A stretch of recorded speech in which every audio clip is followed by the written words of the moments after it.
اپنی جانوں کو بچانے کی خاطر کون کون سا عمل کس طرح بجا لائیں، ان کی باتوں پر عمل کیا جائے۔ یہ دین پر حملہ کرنے والے اللہ کا خوف کریں۔ نبی اکرم رحمت عالم صلی اللہ علیہ وسلم کا ارشاد ہے، راس الحکمت مخافت اللہ، اللہ کا خوف ہی در حقیقت دانائی کی روح ہے، دانائی کی جان ہے۔ اللہ کا خوف دل میں پیدا کیجیے، لوگوں کے دلوں میں وسوسہ ڈالنے سے باز رہیے۔ آج جو لوگ اس طرح کی ترغیب دے رہے ہیں، یقینی طور پر یہ رحمان کی بجائے شیطان کے نمائندے ہیں۔ اللہ رب العزت ہمیں صحیح سمجھ عطا فرمائے۔ یہ ہیں پروفیسر ناصر محمود، جو اس سلسلے میں ہمیں کیا رہنمائی دیتے ہیں، اپنی آنکھوں سے دیکھ لیجئے اور اپنے کانوں سے سن لیجئے۔ یہ جو سوال کیا گیا قربانی کے حوالے سے، تو اس میں یہ بات یاد رکھیں کہ قربانی واجب ہے۔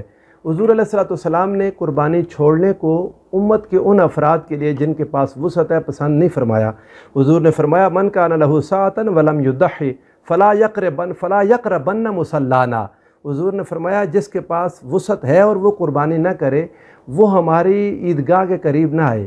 یہ حضور علیہ السلام کی تحدید فرمانا، حضور کا ڈرانا، اس سے نظر یہ آتا ہے کہ حضور سرور دو عالم صلی اللہ علیہ وآلہ وسلم کو قربانی چھوڑنا صاحب استطاعت لوگوں کے لیے کسی صورت پسند نہیں تھا۔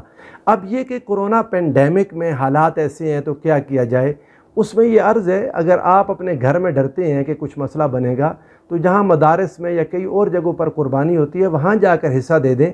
لیکن ویسے صدقہ کرنا، آج جو علماء کو اس پر گفتگو کر رہے ہیں، میرا خیال ہے اس اجتہاد کی ابھی کوئی ضرورت نہیں ہے۔ اللہ نہ کرے اگر کوئی مسئلہ زیادہ ہوتا تو شاید اس پر سوچا جا سکتا تھا۔ سارے کاروبار کھلے ہیں، دکانیں کھلی ہیں، بازار کھلے ہیں، لوگ آ جا رہے ہیں، اور ایس او پیز کا خیال رکھ کے اگر سارے کام ہو رہے ہیں تو قربانی بھی ہو سکتی ہے، لازمی کرنی چاہیے۔ جناب پیر سید علی صابری کاظمی صاحب سے ہم نے جب اس سلسلے میں بات کی تو انہوں نے اپنی اس تکلیف کا اظہار کچھ ان الفاظ میں کیا۔ بسم اللہ الرحمن الرحیم، الصلاۃ والسلام علی النبی الامی و آلہ بقدر حسنہ و جمالہ۔ پچھلے کچھ دنوں سے، بلکہ کچھ عرصہ سے، ایک ایسی بات سوشل میڈیا پر اور الیکٹرانک میڈیا پر کافی گردش میں ہے کہ جو شاعر اسلام میں سے ہے، اور اس کا انکار یقیناً بہت بڑی بے ادبی اور بہت بڑی گستاخی ہے، اور وہ یہ بات ہے کہ جس کے بارے میں حضرت علامہ ڈاکٹر محمد اقبال رحمہ اللہ فرماتے ہیں، غریب و سادہ و رنگی ہیں داستان حرم، نہایت اس کی حسین اور ابتدا ہے اسماعیل۔ اس کے بارے میں قرآن کریم میں اللہ رب العالمین ارشاد فرما رہا ہے، فَصَلِّ لِرَبِّكَ وَانْحَرْ، کہ اپنے رب کے نام سے نحر کیجئے۔ سوشل میڈیا پر میرا جسم میری مرضی کا نعرہ لگانے والے وہ نوجوان آج اعلانات کر رہے ہیں، باتیں پھیلا رہے ہیں کہ قربانی کو مؤخر کر دیا جائے، اور نعوذ باللہ میرے احباب یہ غور فرمائیے، یا اللہ رب العالمین کے محبوب پاک علیہ وآلہ والسلام نے اپنی حیات مبارکہ میں مدینہ منورہ میں کبھی کسی حال میں کوئی قربانی مؤخر نہیں کی، بلکہ ایک قربانی نہیں، آپ علیہ وآلہ والسلام نے دو قربانیاں کی، ایک اپنی طرف سے اور ایک اپنی امت کے ان نادار غریب لوگوں کی طرف سے کہ جو حیثیت نہیں رکھتے، جو صاحبان نصاب نہیں ہیں۔ آقا کتنے مہربان ہیں علیہ وآلہ والسلام۔ 10 ذی الحجہ کے دن اللہ رب العالمین کے نزدیک کوئی عمل اتنا محبوب نہیں ہے کہ جتنا عمل خون بہانے کا ہے۔ اللہ رب العالمین یہ توفیق پوری امت مسلمہ کو عطا فرمائے، اور یہ نام نہاد جو سیکولر، جو اسکالر بننے کی کوشش کرتے ہیں، اللہ پاک ان کو ہدایت طلب کرنے کی توفیق عطا فرمائے۔ اللہ تعالی ہم سب کو توفیق عطا فرمائے کہ ہم اس قربانی میں حصہ لے سکیں۔ جناب محترم محمد رضوان صاحب جاپان میں ہیں، ان سے ہم نے اس سلسلے میں سوال کیا تو انہوں نے ہماری کس طرح سے رہنمائی کی، آپ خود ہی دیکھ لیجئے۔ آج کل اکثر لوگ یہ سوال کرتے نظر آ رہے ہیں کہ کیا کرونا وائرس کی وجہ سے قربانی کو موقوف کیا جا سکتا ہے؟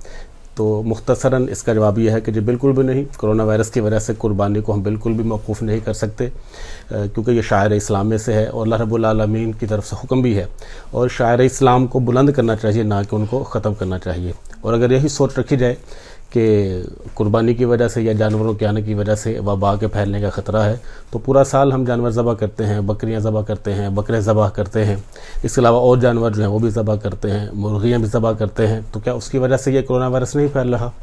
تو یہ بالکل اسلام کے خلاف ایک سازش تیار کی جا رہی ہے کہ جی کرونا وائرس کے پھیلنے کی وجہ سے قربانی جو ہے اس کو موقوف کیا جائے۔ لہذا احتیاطی تدابیر کو مد نظر رکھتے ہوئے قربانی کی جائے گی، اور پہلے سے زیادہ کرنی چاہیے تاکہ لوگوں میں اس کا شعور جو ہے وہ پیدا ہو۔ منصورہ مسجد کے امام اور خطیب اور حافظ اور قاری جناب وقار احمد چترالی اس سلسلے میں ہماری کیا رہنمائی کر رہے ہیں، آئیے انہی کی زبانی سننے کی سعادت حاصل کرتے ہیں۔ بسم اللہ الرحمن الرحیم، نحمده ونصلی علی رسوله الکریم، اما بعد فاعوذ باللہ من الشیطان الرجیم، بسم اللہ الرحمن الرحیم۔ الحج اشہر معلومات، وقال تعالی فی مقام آخر لن ینال اللہ لحومها ولا دماؤها ولكن ینالہ التقوی منکم، صدق اللہ العظیم۔ ناظران محترم، جو آیات کریمہ میں نے تلاوت کی ہے اس میں حج کے حوالے سے اور قربانی کے حوالے سے اللہ نے فرمایا ہے کہ حج جو ہے وہ فرض ہے ہر اس شخص پر جس کے پاس مال ہو حج کرنے کے لیے، اور قربانی بھی اسی پر فرض ہے جس کے پاس قربانی کے لیے اتنے اس کے پاس خرچے ہوں، اتنا اس کے پاس مال ہو کہ وہ قربانی کے کرنے کے بعد کوئی مقروض نہ ہو، کوئی پریشان نہ ہو، کیونکہ قربانی حضرت ابراہیم علیہ السلام کی سنت ہے، اور یہ حضرت ابراہیم علیہ السلام سے لے کر آج تک یہ پیاری سنت جو ہے وہ چلتی آ رہی ہے۔ اب بھی الحمدللہ ان حالات میں، کیونکہ پوری دنیا میں کرونا کی وبا ہے، ایک مشکل ہے، ایک پریشانی ہے، اس میں بھی الحمدللہ اجتماعی قربانی ہوگی اور اس کا اہتمام ہے، SOPs کا خیال رکھا جائے گا۔ اچھا، بعض اوقات یہ لوگ ایک نئی شرارت کر رہے ہیں، یہ پیسے قربانی میں کیوں خرچ کریں، یہ غرباء پہ کر دیں، شادیاں کر دیں، یہ یعنی رفاع عامہ کا کام کریں، ان کے لیے کیا پیغام ہے؟ ان کے لیے یہی پیغام ہے، اگر آپ کے پاس پیسے ہیں تو ظاہر ہے قربانی کریں گے بھی تو یہ غرباء میں تقسیم کریں، یہ بھی ان کے ساتھ تعاون ہو جائے گا۔ قربانی کا جو گوشت ہے اس کو غرباء میں تقسیم کریں، اس کا وہ بھی تو غریبوں کے ساتھ امداد ہے، مدد ہے، بالکل آپ کر سکتے ہیں، قربانی کر کے غریبوں میں تقسیم کر سکتے ہیں۔ کچھ نے تو یہاں تک کہہ دیا جی کہ اس سال اگر قربانی نہ بھی کی جائے تو کوئی فرق نہیں پڑتا۔ یہ میرے پاس فتویٰ ہے مدراس کے ایک مدرسے کا جو انڈیا سے، مدراس پاکستان میں نہیں، مدراس انڈیا میں ہے، پاکستان میں انشاءاللہ اجتماعی قربانی ہے۔ آپ کو پاکستان کے مختلف جگہوں میں، لاہور میں خاص کر آپ کو ہر جگہ بینر نظر آئیں گے اجتماعی قربانی کے لیے، اور یہ وہ پیاری سنت ہے حضرت ابراہیم علیہ السلام کی کہ جس کو اللہ نے ابھی تک زندہ رکھا ہے، اور انشاءاللہ قیامت کے صبح تک یہ سنت جو ہے وہ زندہ رہے گی اور اس میں کوئی کمی بیشی نہیں ہوگی۔ اس دفعہ بھی میری گزارش یہ ہے کہ آپ اس میں بھرپور حصہ لیں۔ یہ مختلف لوگوں کے جو کلپس میں نے آپ کی خدمت میں پیش کیے، یہ اس سلسلے کی ایک معمولی سی کوشش ہے، اور تمام اہل اسلام سے میری گزارش ہے کہ وہ سب لوگ جو صاحب نصاب ہیں وہ قربانی ضرور کریں۔ اللہ کے فضل و کرم سے ہم جب اس کی راہ میں قربانی کریں گے، اس کی خوشنودی حاصل کریں گے، تو انشاءاللہ العزیز اللہ اپنے بندوں پر بہت مہربانی کرے گا۔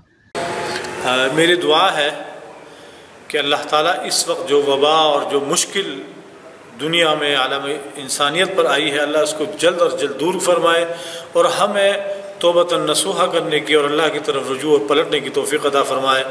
سید ناظر کاظمی کو اجازت دیجیے۔ والسلام علیکم ورحمۃ اللہ وبرکاتہ۔